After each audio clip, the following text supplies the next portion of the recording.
صحیح بخاری میں جو آیا ہے کہ نبی صلی اللہ علیہ وآلہ وسلم نے کئی مرتبہ خودکشی کی کوشش کی، کیا ایسی بات پیغمبر اسلام کے شایان شان صحیح معلوم ہوتی ہے؟ کیا ایسی روایت بیان کرنا صراحتاً گستاخی نہیں ہے؟ واقعتاً یہ یعنی گستاخانہ چیز ہے۔ پیغمبر کے بارے میں یہ امیجن نہیں کیا جا سکتا کہ وہ خودکشی کی کوشش کریں گے۔ رسول اللہ کا احترام بھی کرنا چاہتے ہیں، ساتھ میں بخاری کا بھی احترام کرنا چاہتے ہیں، دو احترام ساتھ نہیں ہو سکتے۔ یہ نہیں ہو سکتا آپ کے صحائح ستہ اور اس کے بعد کہیں کہ توہین رسالت کا قانون بننا چاہیے۔ مرزا جیلمی نے ڈاکٹر سلمان مصباحی صاحب کے جواب میں ایک کلپ ریکارڈ کروا کے اپلوڈ کیا ہے، اور اپنے اس کلپ میں وہی اپنی سابقہ روایت اور سابقہ اپنے طریقے کے مطابق مرزا جیلمی نے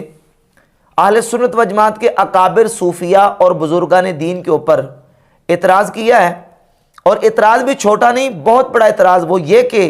یہ جو آپ کے بزرگ بابے ہیں، انہوں نے اپنی کتابوں میں نبی کریم صلی اللہ علیہ وسلم کی توہین کی ہے، حضور کی گستاخی کی ہے، اور تمہارے ان بزرگ بابوں کی کتابوں میں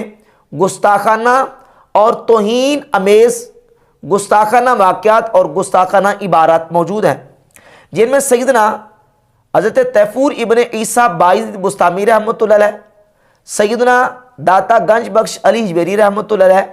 اور حضرت سیدنا خواجہ معین الدین حسن سنجری رحمۃ اللہ تعالی علیہم،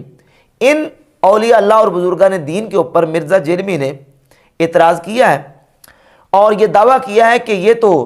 نبی کریم علیہ الصلوۃ والسلام کی گستاخی کرتے رہیں، حضور کی توہین کرتے رہیں۔ سب سے پہلے یہ بات سمجھیں کہ آج کی جو گفتگو ہے، اس گفتگو میں مجھے ڈاکٹر سلمان مصباحی صاحب کا دفاع مقصود نہیں ہے، صرف دفاع مقصود ہے تو اہل سنت و جماعت کے عقیدے کا، اور اہل سنت و جماعت کے جو اکابر اولیاء اللہ اور بزرگان دین ہیں ان کا دفاع مقصود ہے، جن کے اوپر مرزا جیلمی نے توہین رسالت کا اور گستاخی رسول کا فتویٰ لگانے کی کوشش کی ہے۔ اب جب ہم ان عبارات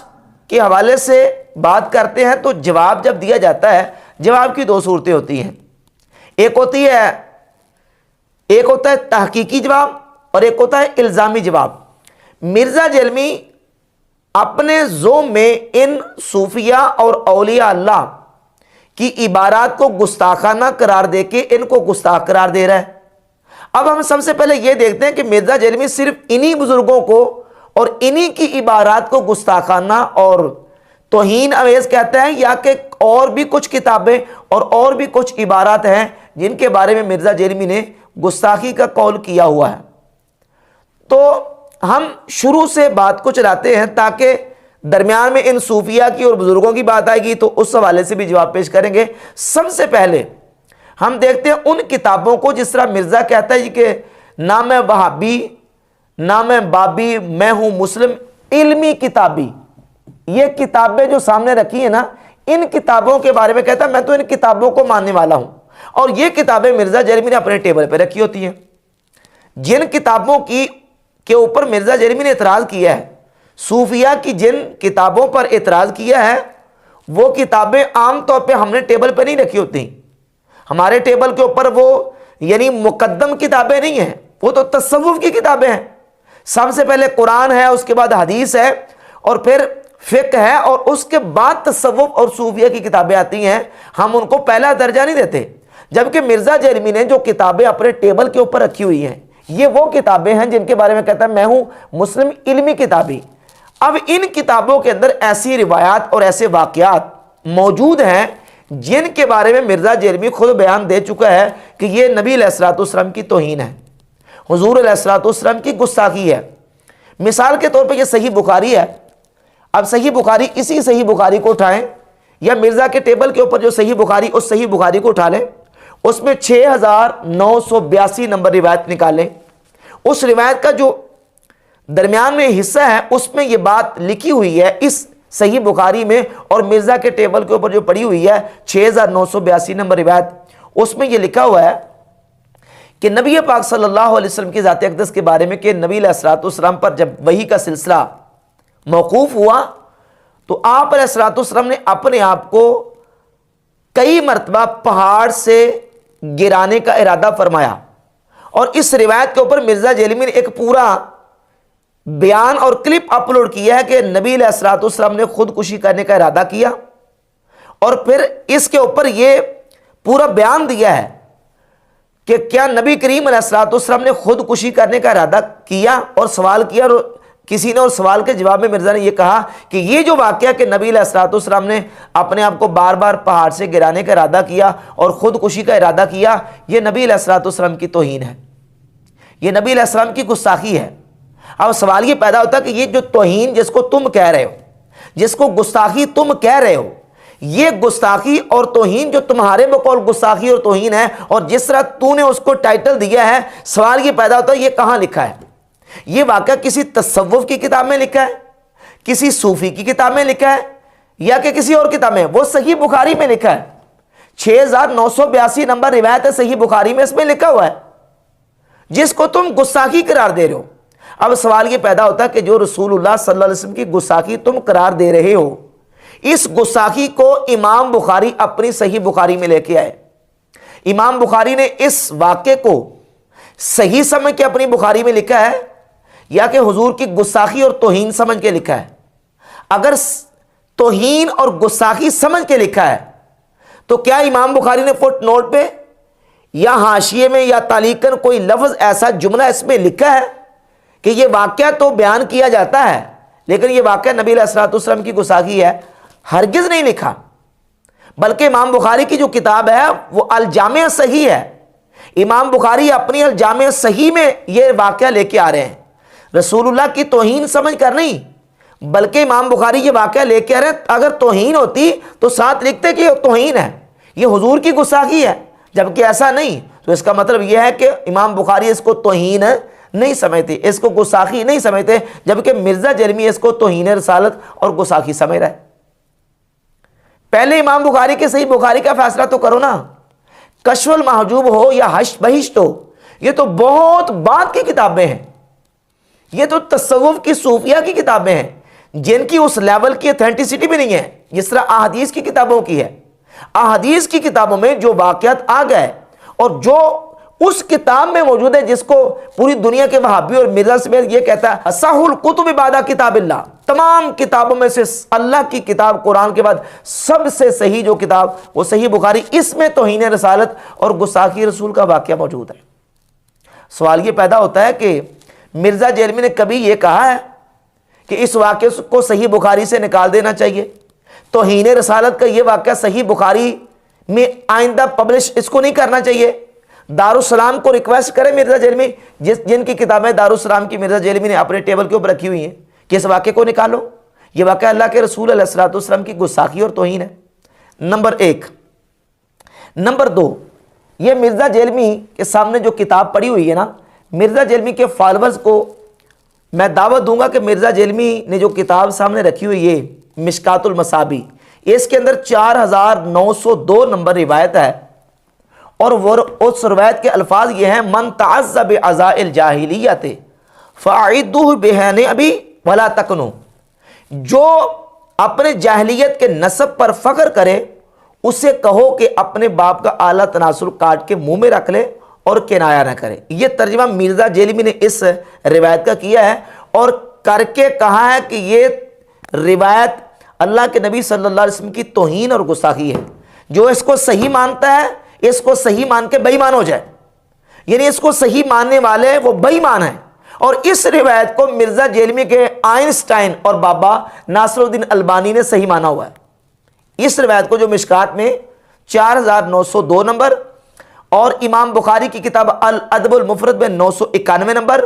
اور مسند احمد ابن حنبل میں بھی یہ روایت موجود ہے، اور کئی کتابوں میں اس روایت کو محدثین نے اپنی کتابوں میں، امام بخاری، امام احمد بن حنبل اور صاحب مشکات نے مشکات میں اس کو ذکر کیا، اس روایت کو، جس روایت کے بارے میں مرزا جیلمی کہتا ہے کہ یہ رسول اللہ کی توہین اور گستاخی ہے، اور جو اس کو صحیح ماننے کا وہ بے ایمان ہو جائے گا، اس کو صحیح مان کے بے ایمان ہو جاؤ۔ اور اس کو صحیح کس نے مانا ہے؟ مرزا جیلمی کے بابا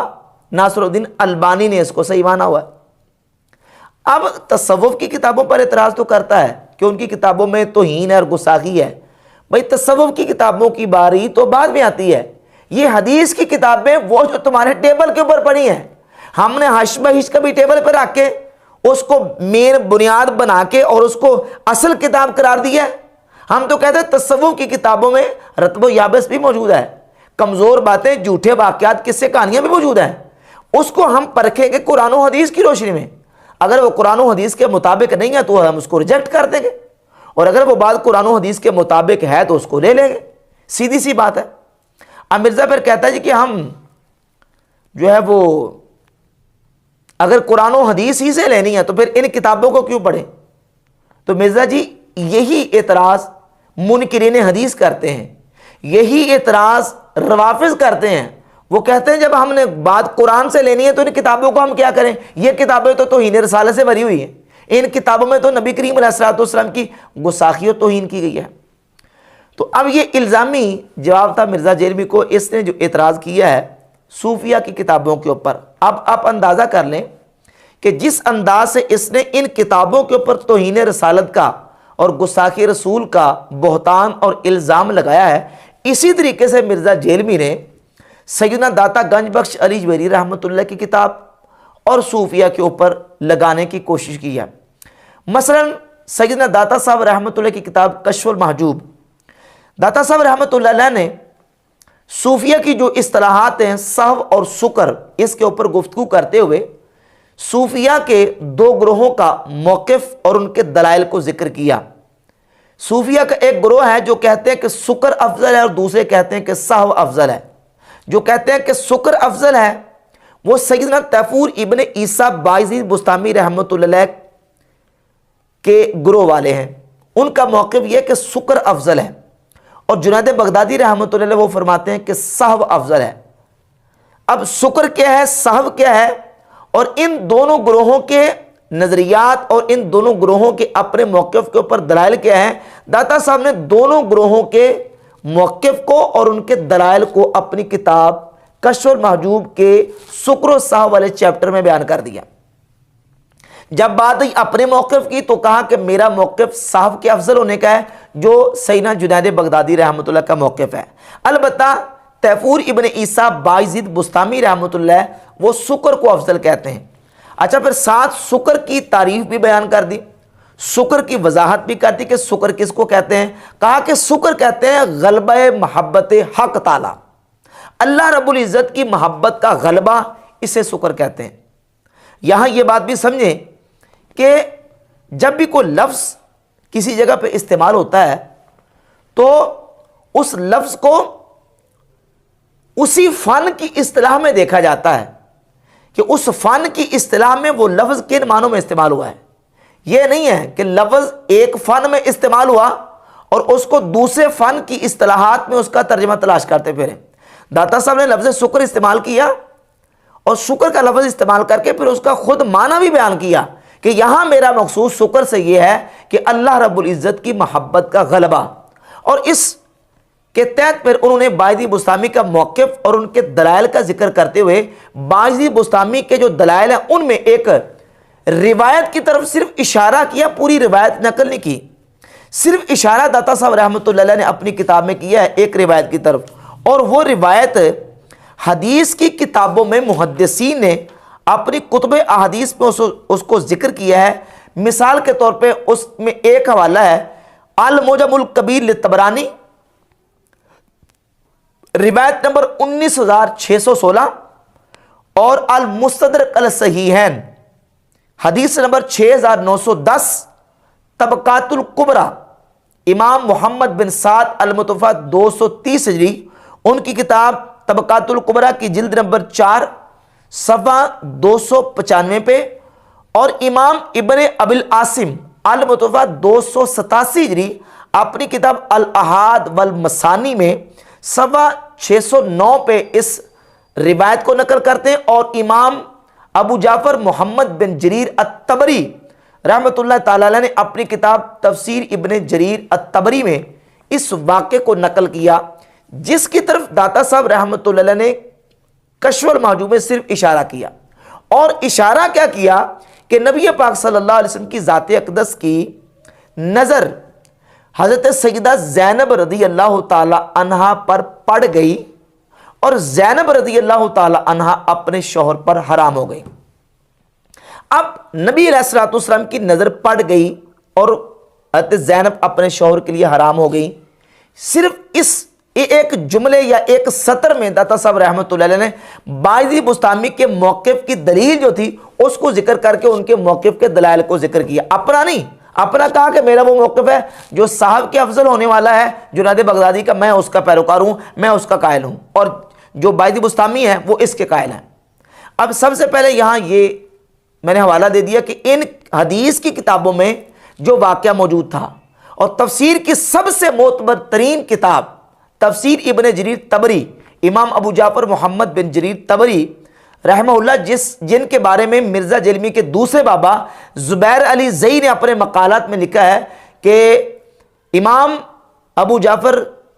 طبری رحمۃ اللہ یہ اہل سنت کے بہت بڑے امام ہیں. انہوں نے اس واقعے کو نہ صرف لکھا بلکہ اس سے استدلال کیا ہے تفسیر طبری میں، اور یہ کتابوں میں یہ واقعہ موجود تھا. داتا صاحب رحمۃ اللہ علیہ نے صرف اشارہ کیا باعث بستامی کے جو دلائل تھے ان دلائل کے اندر اس واقعے کا، اور اس کو مرزا جیلمی نے بنا دیا گستاخی، اور کہا یہ رسول اللہ صلی اللہ علیہ وسلم کی توہین اور گستاخی ہے. اور پھر داتا صاحب رحمۃ اللہ علیہ کو گستاخ اور توہین رسالت کا ارتکاب کرنے والا ثابت کرنے کی جسارت مرزا جیلمی نے کی ہے. یہاں کچھ چیزیں سمجھیں. ایک تو بات یہ کہ جہاں تک اس واقعے کو گستاخی قرار دینے کا تعلق ہے، یہ بات یاد رہے کہ یہ جب واقعہ پیش آیا اس وقت ابھی حجاب اور پردہ فرض نہیں ہوا تھا، اور ساتھ یہ بھی سمجھ لیں کہ ابھی یہ بالکل اوائل کی بات ہے. یعنی مکہ شریف سے جب نبی کریم علیہ الصلوۃ والسلام مدینہ شریف ہجرت کر کے تشریف لائے تو ابھی سمجھے صدر ہجرت کا واقعہ تھا. اور صدر ہجرت میں حالات یہ تھے کہ اگر کسی شخص کے نکاح میں ایک عورت موجود ہے اور وہ اپنے نکاح سے اس کو نکال کے کسی دوسرے کے ساتھ اس کی شادی کرنا چاہتا ہے تو یہ ناجائز اور حرام نہیں تھا، بلکہ صحیح بخاری میں 3780 اور 2048 نمبر حدیث ہے کہ نبی پاک علیہ الصلوۃ والسلام کے دو جلیل القدر صحابہ حضرت سعد بن ربیع اور حضرت عبد الرحمن بن عوف کی آپس میں مواخات تھی. سعد بن ربیع کے نکاح میں 2 بیویاں تھیں. سعد بن ربیع صحابی نے عبد الرحمن بن عوف رضی اللہ تعالی عنہ سے کہا کہ میرے نکاح میں 2 بیویاں ہیں، وانظر ای زوجتیا، ان دونوں میں سے آپ جس کو دیکھیں گے اور اس کو پسند کریں گے، ہویتا نزلت لک عنہا، جس کو آپ پسند کر لیں گے تو وہ عورت میں اپنے نکاح سے اس کو نکال کے طلاق دے کے نکاح سے نکال کے اس کی عدت گزارنے کے بعد اس کا نکاح آپ کے ساتھ کر دوں گا. میرے پاس کہا کہ 2 بیویاں ہیں، ان 2 بیویوں میں سے آپ دیکھ لیں، جو آپ کو پسند آتی ہے میں اس کو طلاق دے دوں گا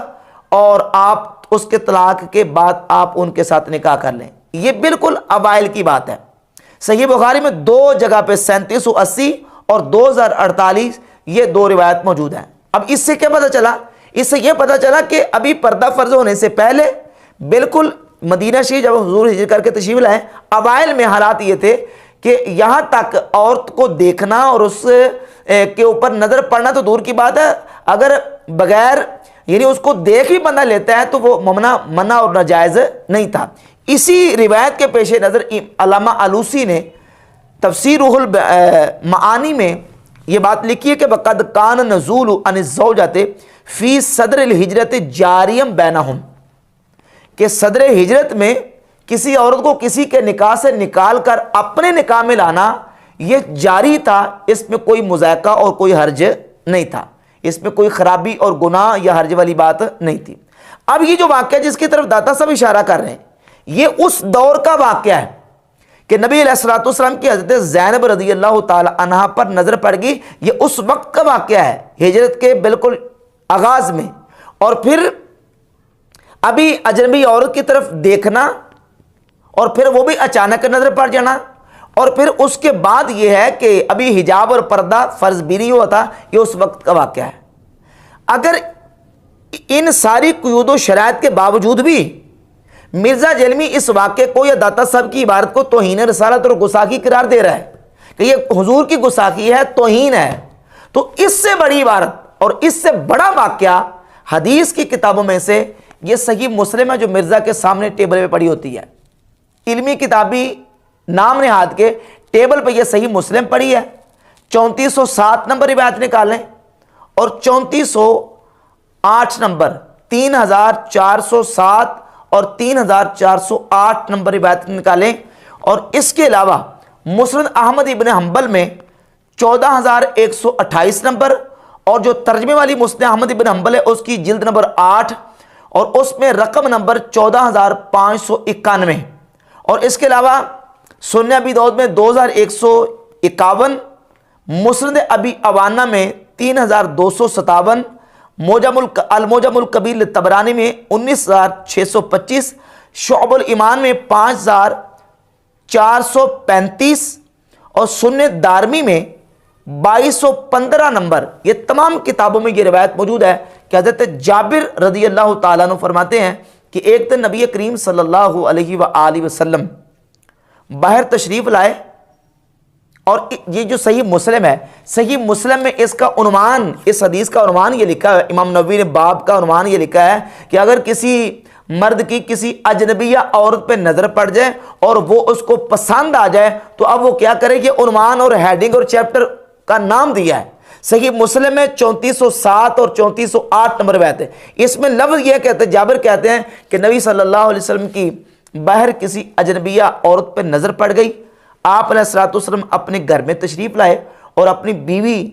کے ساتھ آ کے صحبت فرمائی اور باہر نبی کریم علیہ الصلوۃ والسلام تشریف لے گئے. اور آپ علیہ الصلوۃ والسلام نے اپنے صحابہ کرام سے جا کے فرمایا کہ عورت شیطان کی صورت میں آتی ہے اور شیطان کی صورت میں جاتی ہے. جب تمہاری کسی اجنبیہ عورت پہ باہر نظر پڑ جائے تو تم اپنی بیوی سے آ کے صحبت کر لیا کر لو تاکہ جو تمہارے دل میں خیال آیا ہے وہ دل سے خیال نکل جائے. یہ صحیح مسلم کے الفاظ ہیں.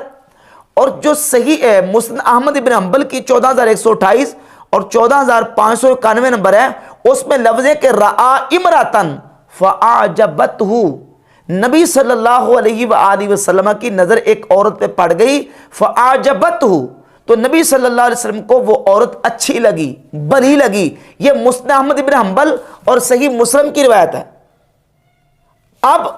جو واقعے کی طرف اشارہ داتا صاحب کر رہے ہیں کشف المحجوب میں وہ تو توہین رسالت ہے، پردہ فرض ہونے سے پہلے کا، اور یہ واقعہ پردہ فرض ہونے کے بعد کا، حجاب فرض ہونے کے بعد کا. اور یہاں صرف نظر پڑنے کی بات نہیں ہے. مسند احمد کے الفاظ ہے فاعجبتہ کے لفظ ہیں کہ وہ اچھی لگی، بھلی لگی.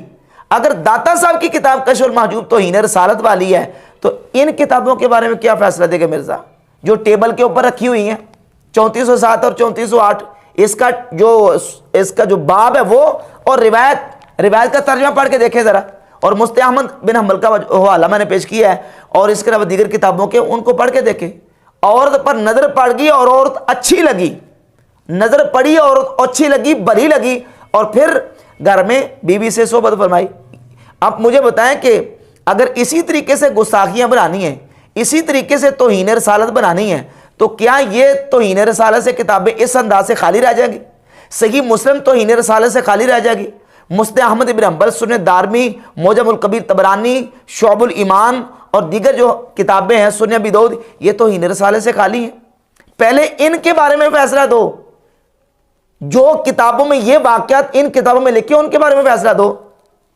صرف اور صرف صوفیہ کی کتابوں کے اوپر اعتراض، لوگوں کو بزن کرنے کے لیے، لوگوں کو نفرت دلانے کے لیے اور اپنی من مانی کر کے کہنا کہ یہ توہین اور یہ گستاخی ہے، یہ بالکل انصاف کے خلاف طریقہ کار ہے. اب اسی والے سے مرزا جیلمی نے ایک تو داتا صاحب رحمۃ اللہ کے اوپر اعتراض کیا کشف المحجوب پر، اور ایک سیدنا بایزید بستامی رحمۃ اللہ کے حوالے سے ان کے کچھ شطیات اور وہ چیزیں جو غلبہ حالت کے وقت ان سے صادر ہوئیں ان کو پیش کیا کہ دیکھیں جی یہ تو گستاخی کر دی، توہین کر دی. جبکہ جہاں تک بات ہے سیدنا بایزید بستامی رحمۃ اللہ طیفور ابن عیسیٰ کی، سب سے پہلے ان کی شخصیت کے حوالے سے یہ سمجھیں کہ بایزید بستامی یہ وہ شخصیت ہے جن کے اوپر اہل سنت کا اور اہل تشیع دونوں کا اتفاق ہے کہ یہ امت کے اندر مسلمہ شخصیت ہے. سنی بھی ان کی قدر کرتے ہیں اور شیعہ بھی ان کی قدر کرتے ہیں، رہ گئی بات باجی بستامی کے حوالے سے کہ یہ بریلویوں کے امام ہیں یا یہ بریلویوں کے بزرگ ہیں، صرف بریلویوں کے، تو یہ مرزا کی بالکل لوگوں کی آنکھوں میں دھول جھونکنے والی بات ہے۔ باجی بستامی رحمۃ اللہ علیہ صرف بریلویوں کے مسلمان بزرگ نہیں، بلکہ دیوبندی بھی ان کو بزرگ مانتے ہیں، اہل سنت بریلوی بھی ان کو بزرگ مانتے ہیں، اور یہ فتاوی اہل حدیث ہے۔ مولوی عبداللہ روپڑی کا پہلی جلد صفحہ اس کا 52 صفحہ نمبر 52 ہے، اس کے اوپر مولوی عبداللہ روپڑی غیر مقلد وہابی عالم نے باجی بستامی کے بارے میں لکھا ہے، سلطان العارفین سیدنا باجی بستامی رحمۃ اللہ علیہ۔ سنی بھی مانتے ہیں، وہابی بھی ان کو مانتے ہیں، دیوبندی بھی مانتے ہیں، یہاں تک کہ اہل تشیع بھی سیدنا باجی بستامی رحمۃ اللہ کی شخصیت کو مانتے ہیں۔ تمام مکاتب فکر جن کی شخصیت کے اوپر متفق ہیں۔ امام بخاری مسلم کو شیعہ نہیں مانتے، بخاری مسلم کی کتابوں کو شیعہ نہیں مانتے، بلکہ شیعوں کے آپ ان کے جو روافض کے علماء کے لیکچرز اور ان کے کلپس اٹھا کر دیکھ لیں، وہ تو کہتے ہیں یہ سیاستہ گستاخیوں سے بھری ہوئی، نعوذ باللہ تعالیٰ۔ رسول اللہ کا احترام بھی کرنا چاہتے ہیں، ساتھ میں بخاری کا بھی احترام کرنا چاہتے ہیں، دو احترام ساتھ نہیں ہو سکتے۔ یہ نہیں ہو سکتا آپ کے صحائح ستہ اور اس کے بعد کہیں کہ توہین رسالت قانون بننا چاہیے۔ جس ملک میں صحائح ستہ چھپے، جس دنیا میں ان 6 کتابوں کو صحیح کتاب کہا جائے، جس دنیا میں بخاری کو قرآن کی بہن کہا جائے، جس دنیا میں بخاری کو قرآن کے بعد سب سے صحیح کتاب کہا جائے، اس کے بعد رسول کی توہین کا موضوع ختم ہو جاتا ہے، ان کا دفاع ہو ہی نہیں سکتا۔ توہین سے بھری ہوئی، جس طرح روافض کا دعویٰ باطل ہے، اس طرح مرزا جرمی کا بھی دعویٰ باطل ہے۔ شیعہ سنی دونوں متفق ہیں سیدنا باجی بستامی رحمۃ اللہ کی شخصیت کے اوپر۔ رہ گئی بات ان کی جو لقب بایزید ہے، اس کے اوپر اعتراض کی، تو میں نے بحمد تعالیٰ اس بات کو بالکل حقائق کے ساتھ واضح کیا ہے کہ یہ جو سیدنا باجی بستامی رحمۃ اللہ کا نام بایزید لیا جاتا ہے، یہ ان کے کسی بیٹے کا نام یزید نہیں ہے جس کی وجہ سے ان کی کنیت بایزید پڑ گئی ہے، بلکہ باجی بستامی رحمۃ اللہ بستام کے رہنے والے ہیں، اور بستام ترکمانستان کی سرحدوں کے ساتھ ملتا ہے۔ یعنی یوں سمجھیں کہ یہ علاقہ ہی سارا ترکمانستان کا بنتا تھا پہلے، اور اب اس وقت ایران کی جو نا وہ یعنی سرحد کے اندر آتا ہے۔ یہاں کے علاقے کے لوگوں کا یہ جو بایزید نام ہے، یہ بطور لقب کے استعمال ہوتا تھا، اور آپ جو ترکیوں کے سلاطین ہیں ان میں کئی آپ کو نام ملیں گے، بایزید اول، بایزید دوم، بایزید سوم۔ یہ جو بایزید کا بطور لقب نام استعمال ہوتا تھا، یہ اس شخص کے لیے استعمال ہوتا ہے ترکیوں کے ہاں جو گورے چٹے رنگ کا جرت مند بہادر نوجوان ہے اور سفید اور گورے چٹے رنگ کا ہے، اس کو بایزید کہا جاتا تھا۔ بایزید یہ 2 لفظوں کا مرکب ہے۔ باجی بستامی تیفور ابن عیسیٰ کو بایزید اس لیے نہیں کہتے کہ وہ یزید کے ابا جانتے ہیں، بلکہ چونکہ وہ ترکمانستان کے علاقے کے رہنے والے تھے، تو یہ لقب کے طور پر وہاں استعمال ہوتا تھا۔ جو گورا چٹا نوجوان بہادر شخص ہے اس کو بایزید کہا جاتا تھا۔ اور سلاطین ترک جو ہیں ان کے بھی کئی ایسے آپ کو سلطان مل جائیں گے ان کے نام، جن کے نام جو ہے وہ اسی طریقے سے بایزید اول، بایزید دوم اور بایزید سوم وغیرہ ان کے نام ملتے ہیں۔ اور جہاں تک بات ہے سیدنا باجی بستامی رحمۃ اللہ کے بعض شطیات اور وہ بعض عبارات جو ان سے غلبہ حالت کے وقت صادر ہوئی ہیں، تو اس کا جواب محدثین نے اپنی کتابوں میں لکھا، بالخصوص امام ذہبی نے اپنی کتاب سیر اعلام النبلاء کے اندر، اور امام ابن حجر عسقلانی رحمۃ اللہ علیہ نے اپنی کتاب لسان المیزان میں، اور دیگر محدثین اور علماء نے، بلکہ ابن تیمیہ تک، ابن نے بھی لکھا ہے کہ ابن تیمیہ نے کہ یہ جو صوفیہ کے اور بزرگوں کے غلبہ حالت کے وقت کے جو الفاظ ہیں، ان کو جو ہے وہ اسی طریقے سے محمول کرنا چاہیے جس طرح کہ صحیح مسلم کی جو روایت ہے کہ جس شخص کی مثال اور تمثیل بیان کی گئی کہ اس نے شدت فرح اور خوشی کے عالم میں یہ کہہ دیا کہ اللہ تعالیٰ کے حوالے سے کہ انتا عبدی و انا ربک، تو میرا بندہ ہے اور میں تیرا رب ہوں۔ تو یہ چونکہ اختا من شدت الفرح حدیث میں موجود ہے کہ اس نے شدت فرح سے یہ خطا کی اور اس کی زبان سے یہ الفاظ نکل گئے. تو صوفیہ سے جو غلبہ حالت میں ایسے کلمات اور الفاظ نکلتے ہیں ان کو اسی انداز سے ایسے موقع پر محمول کرنا چاہیے. اور جہاں تک بات ہے سیدنا خواجہ معین الدین حسن سنجری رحمۃ اللہ کے حوالے سے، ان کی طرف ایک جھوٹا جو واقعہ منسوب ہے کتاب حشت بہشت میں نے بحمد تعالیٰ دلائل سے یہ بات آج سے 4 سال پہلے ریکارڈ کروائی ہے کہ جو مشائخ چشت ہیں ان کی طرف جو منسوب کتابیں ہیں ان میں بہت زیادہ الحاقات اور جھوٹے واقعات اور جھوٹے قصے ان کی طرف منسوب کیے گئے ہیں.